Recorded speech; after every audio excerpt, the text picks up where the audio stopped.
investment by technical and vocational education and training institutions to enhancing our capacity to achieve inclusive growth and equitable development.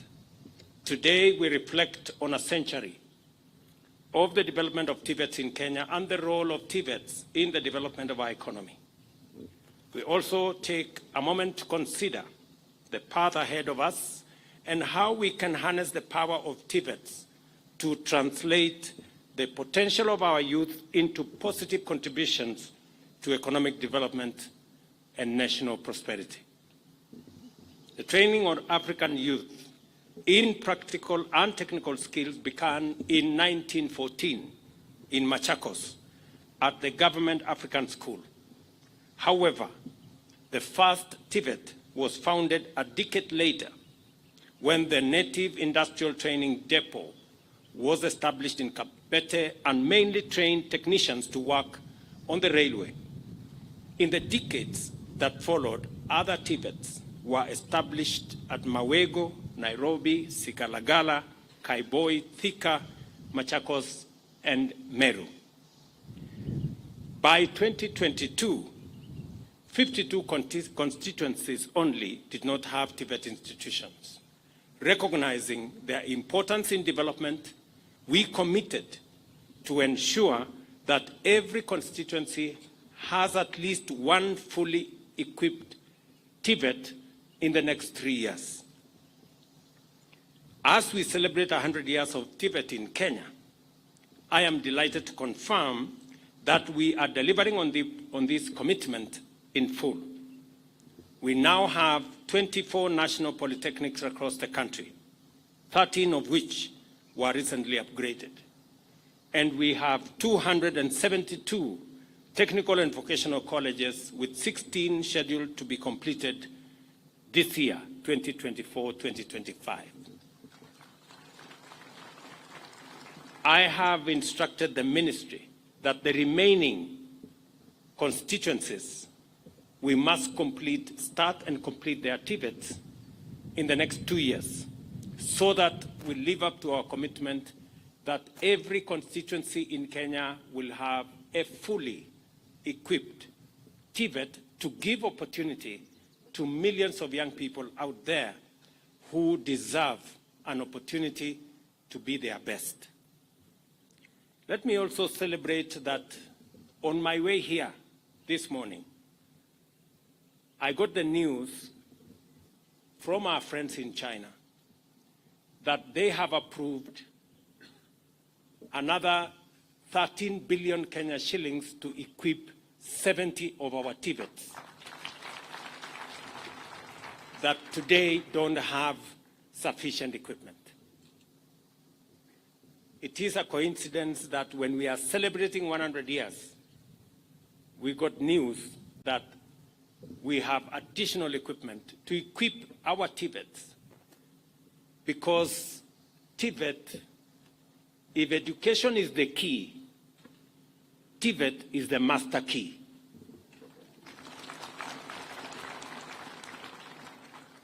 And I am very proud of the achievements that we have made, the strides that we have made in our TVET sector. I remember very well when President Kibaki promoted me to Ministry of Higher Education in 2009.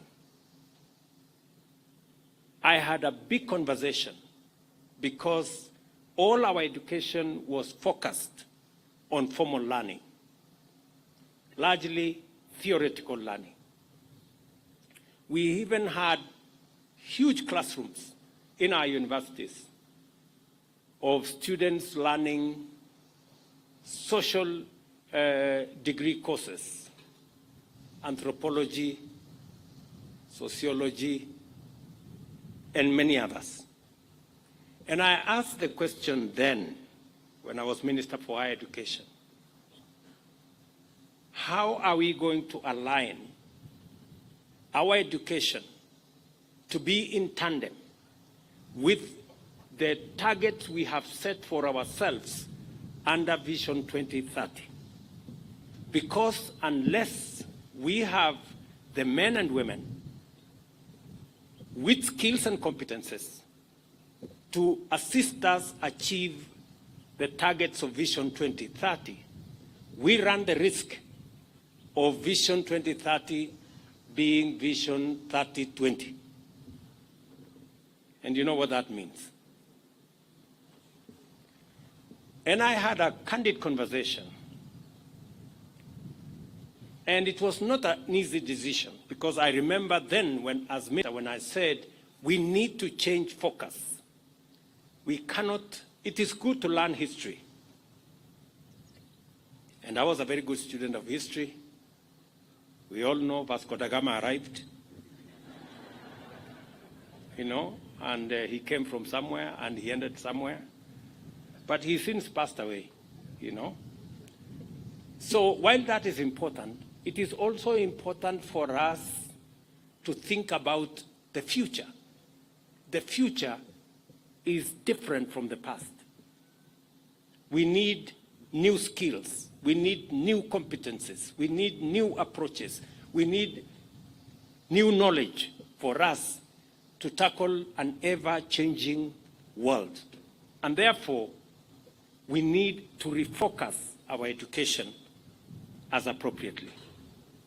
And I want to thank the managers of our TVET institutions, the principals you see here. Naomba wasimame hawa watu. Tuwapigie makofi. These good people, they are my friends. They know what we have done together. You may sit. When I first undertook the journey, because when we started this journey of TVET, there were less than 40,000 students. Today, I'm very happy that we have 350,000 students in TVET. Then, as the Deputy Governor has said, to go to a TVET institution was almost like a punishment. It had been made to look like that is the place for people who have not done well.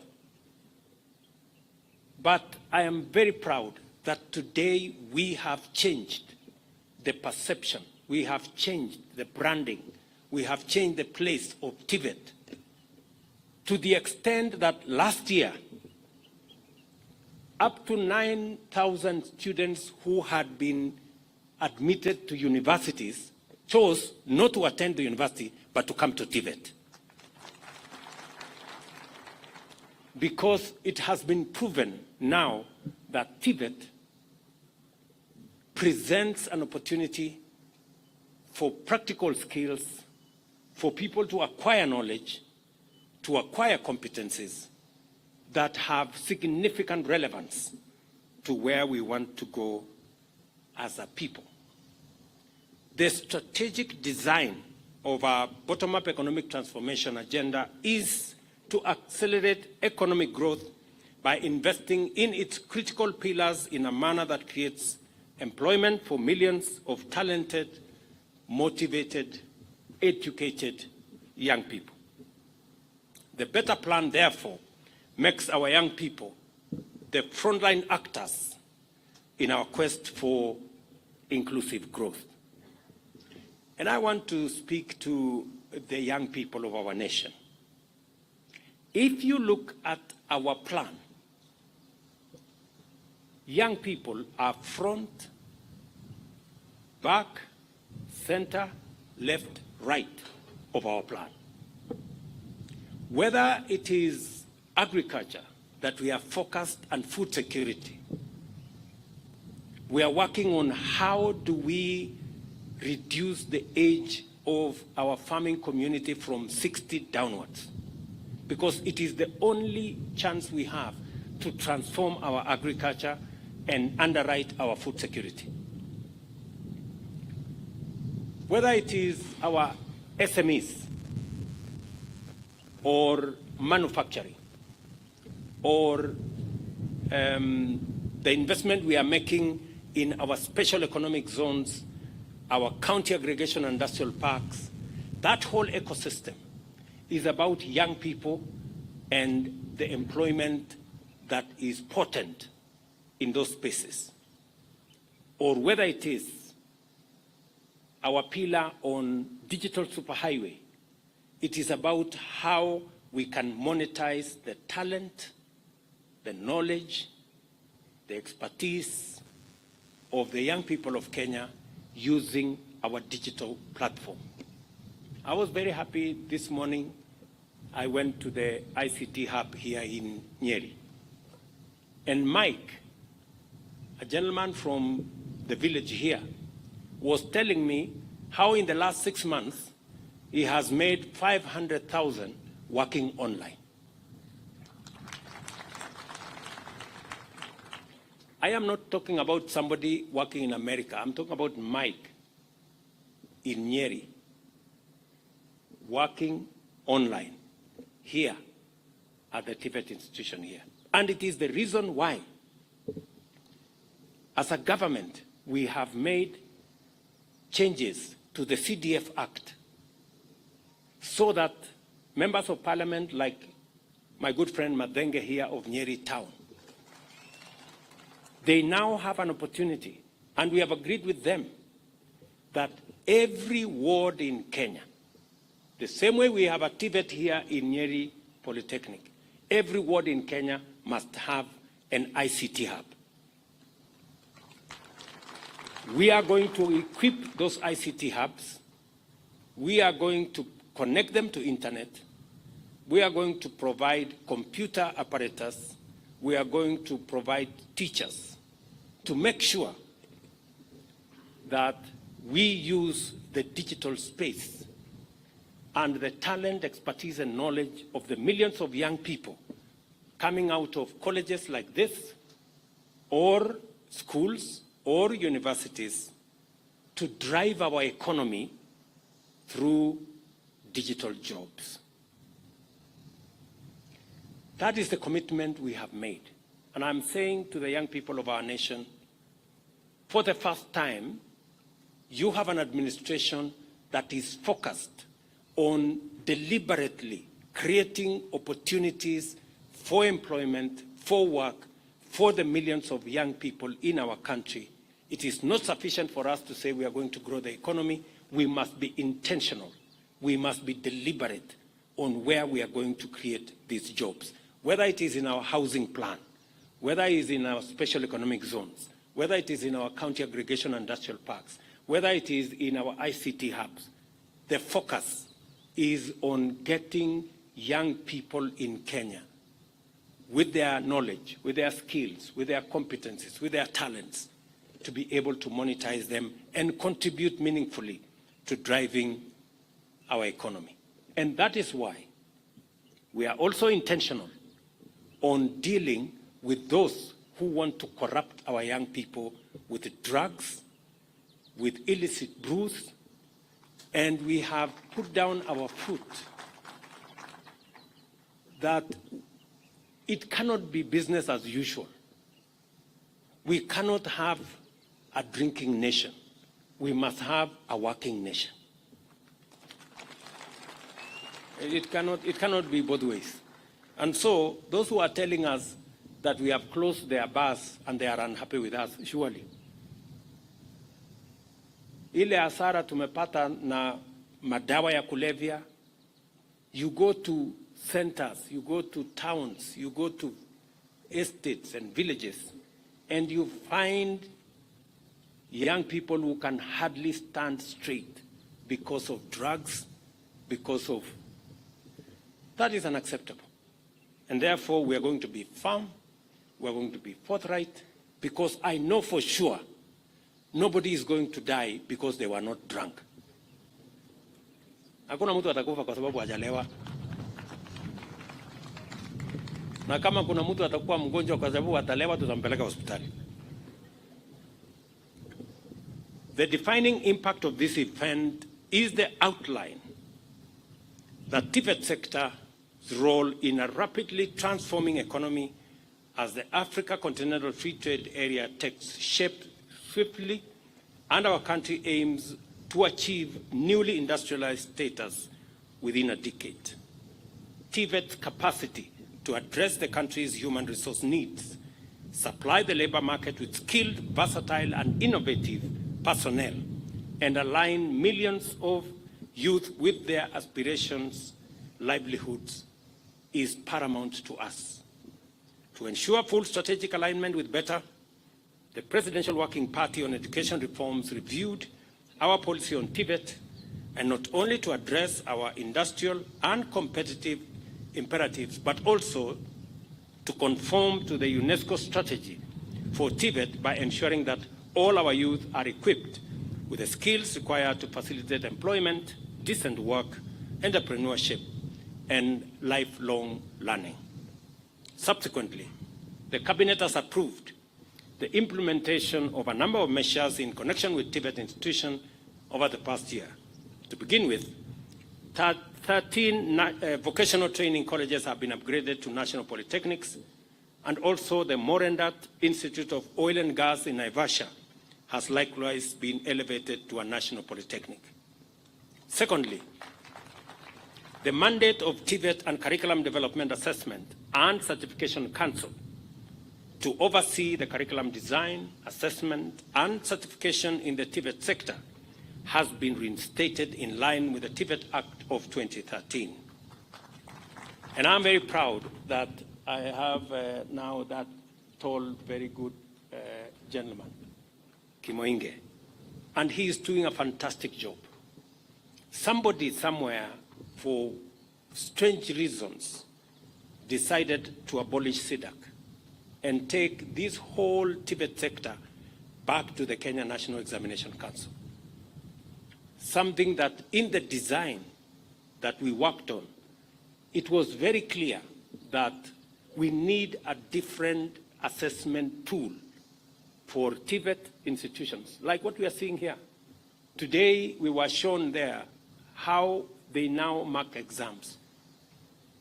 Many students used to fail exams in TVET because their English is not so good. But you see, when you want to build, when you are a mason, there is no masonry in English. Masonry is masonry by any whatever language. So if you are not good in English, it is the reason why you are a mason, because you are not an English speaker, you are not an English teacher.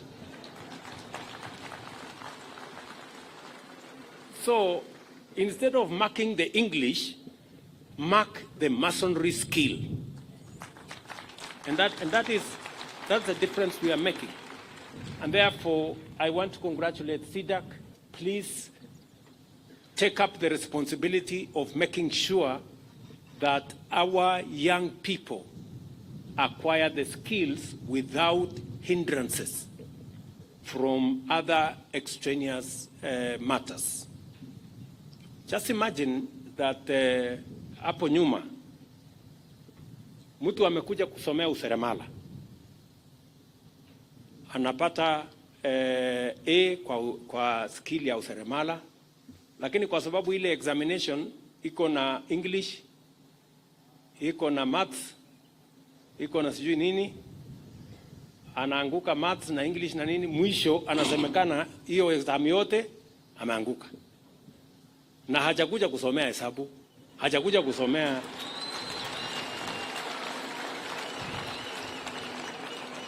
sindio? So this is why we are saying we need a different examination for the people who have come here to acquire skills and competence. We must mark and assess the skill and the competence. I was very proud when I met a young man in one of the booths there. And I asked him, okay, so you have come to learn tailoring. Akaniambia, hapana, nimekuja kusomea fashion and design. Nikasema, I apologize. Because tailoring kumbe ni ile ya zamani. Sasa ya saizi inaitwa hapo. So muendelee na fashion and design. So I'm also happy that we all agreed, additionally, as you will recall, the government launched the policy on recognition of prior learning just a few weeks ago. In fact, it was done by my deputy president. Further to this, we have resolved to fast-track the implementation of the recommendations of the Presidential Committee on Education Reforms.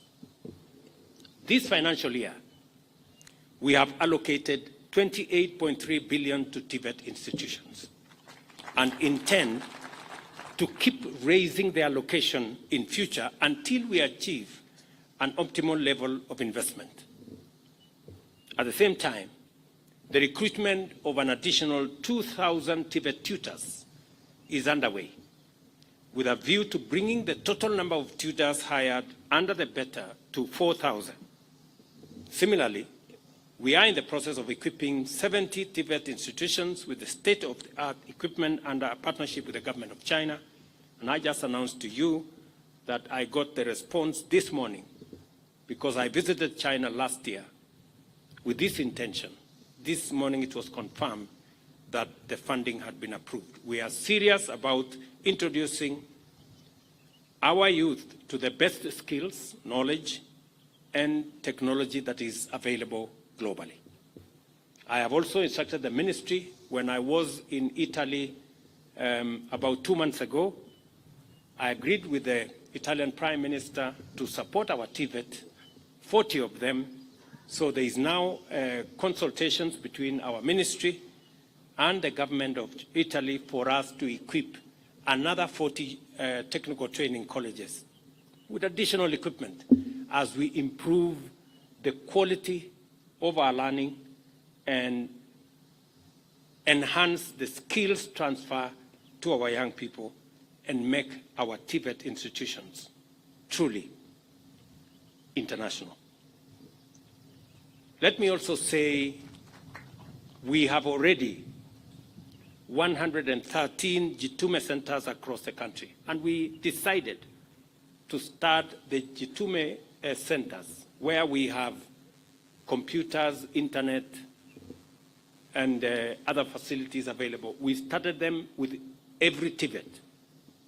In fact, it is our intention that as we wait for the ICT hubs that will be built by our members of parliament, we will deploy 20,000 computers in our TVETs, all our TVETs. We are on course. 113 have already been equipped. We are going to equip all the 272 shortly. And I want to ask the principals who are here to follow up with our Ministry of ICT to make sure that the relevant infrastructure is set up so that we can train more young people who are in our TVET institutions. They can monetize their talent, they can work online even as they continue learning in school. In total, 10,780 digital devices have been installed in these centers, and 370 tutors from various TVET centers have been trained to support this Jitume program. I am particularly encouraged that the National TVET Blueprint provides for a workforce development strategy that fosters youth employment in the country, and that the Presidential Working Party on Education Reforms has been able to implement full convergence of our policy frameworks and with a strategic agenda for national economic transformation. The institutionalization of linkages with industry, strengthening of open distance e-learning, implementation of CBC, promotion of lifelong learning, streamlining teacher-trainer program in TVET, and the digitization of TVET curriculum delivery are among the key outcomes of this convergence facilitated by the Presidential Working Party. It is clear, then, that we have laid a firm foundation for the modernization of TVET in Kenya in order to make it a fundamental driver of every aspect of our plan. These celebrations provide an opportunity to profile TVET positively as the vehicle of opportunities for youth and a catalyst of our transformation. TVET at 100 is also our launching pad to deploy the competence-based education and training curriculum for TVET to explore unfolding possibilities, including the integration of intelligent digital technologies into manufacturing and other industrial processes, the digital economy, big data, artificial intelligence, automation, robotics, and machine learning. I am therefore delighted to preside over the launch of TVET at 100, which positions Kenya's TVET sector as the bearer of our nation's brilliant torch of transformation. I urge you to traverse the country as you spread the word about the historic contribution and future promise of TVET. Each and every one of us here, including the hundreds of thousands of young people that are in the TVET ecosystem, I want to assure them that we will go out of our way. We will do whatever it takes to make sure that TVET plays its rightful role in generating the quality manpower that will drive the transformation of our country.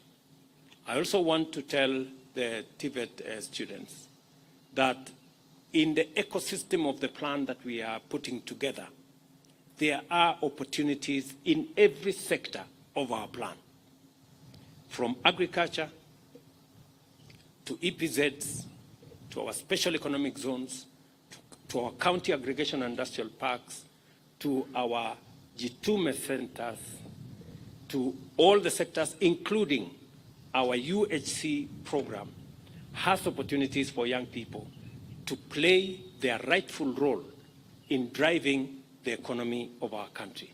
And that opportunity is spread both locally and internationally. We have a deliberate program also of making sure that Kenyans run the world by exporting our labor across many borders.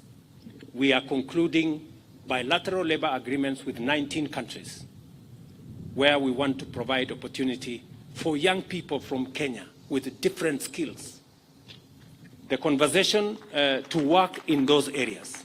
So as you go through your learning processes in Kenya, the young people must set their eyes on the horizon, knowing that there are opportunities locally, and we are fashioning those opportunities deliberately, but there are also opportunities beyond our borders. Because the same way others have gold, we have our human capital as the premier export that Kenya can give the world. And I am looking forward to the days when Kenyans will be running the economies of Europe and America, because that is a reality that we can achieve in our lifetime. Go forth and share with our young men and women throughout the country the scope of opportunities that TVET can unlock for their benefit. Today, we light the flame of learning, entrepreneurship, innovation, and work. Let it light our path for decades to come until we achieve inclusive growth and sustainable development. I'm very proud to be in Nyeri again today. I know we made a commitment to this great institution. I have discussed with Principal Mwangi on some of the aspects of infrastructure required in this school. He has informed me of the gaps, and I have committed that I will do something about it so that Nyeri National Polytechnic can play its rightful place. I know that in your neighborhood here, your member of parliament has also told me that there is a school. Hiyo shule yako inaitwa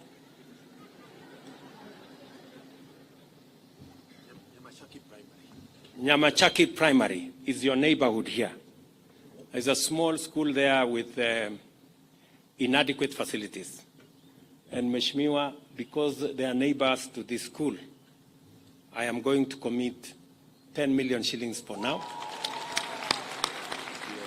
And to see how we can upgrade that school, because I'm told there are 2,600 students, and they are learning in not so very good condition.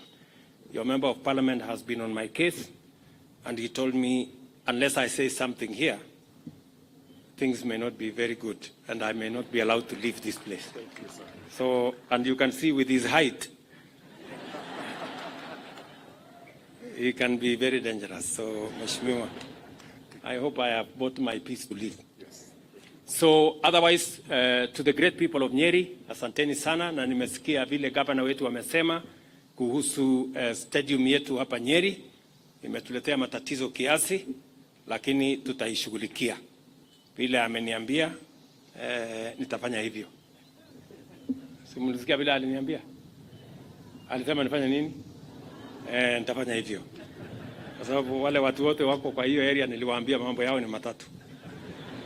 So otherwise nataka niseme pongezi kwenu ninyi nyote, and to assure the TVET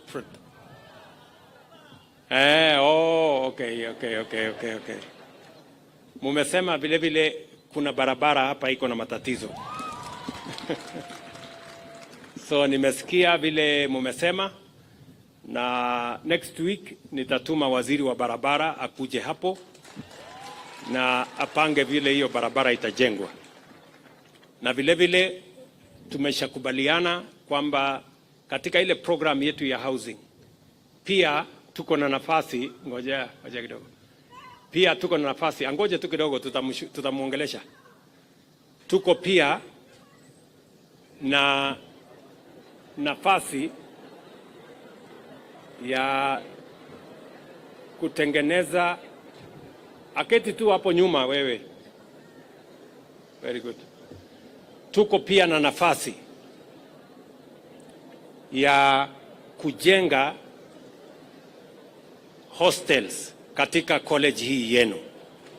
So mimi ninataka niwaeleze pia, huyu mjumbe wenu Mheshimiwa Madhenge atapanga na mimi ili tuhakikisha kwamba program yetu ya affordable housing pia tunaileta mpaka ikafika kwa Nyeri Polytechnic kwa mpango wa hostels ya wanafunzi, ndio wanafunzi wengi waweze kusoma na kuishi mahali ambapo pana usalama na vile vile pana usafi na mambo yale mengine ambayo yanahitajika.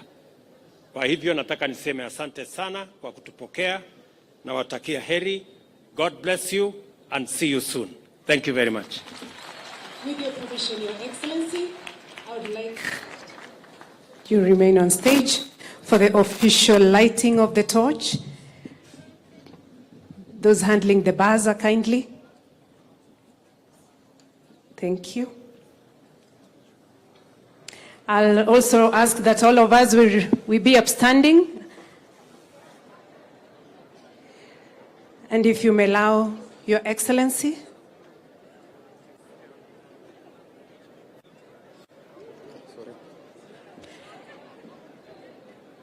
Thank you. If you may allow, Your Excellency, I will count you down in the count of 5, 4, 3, 2, 1. Makofi.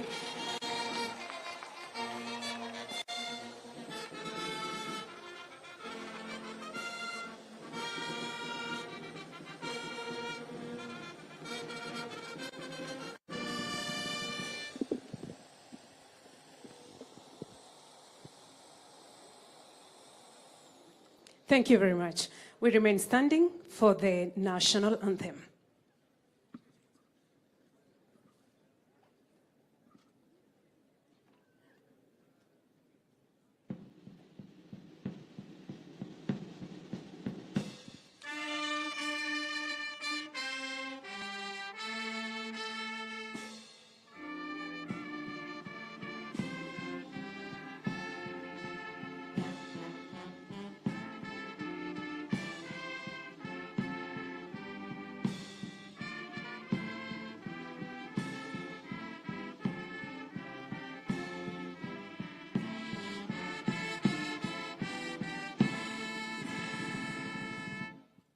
I request we all remain standing as we allow His Excellency to leave us.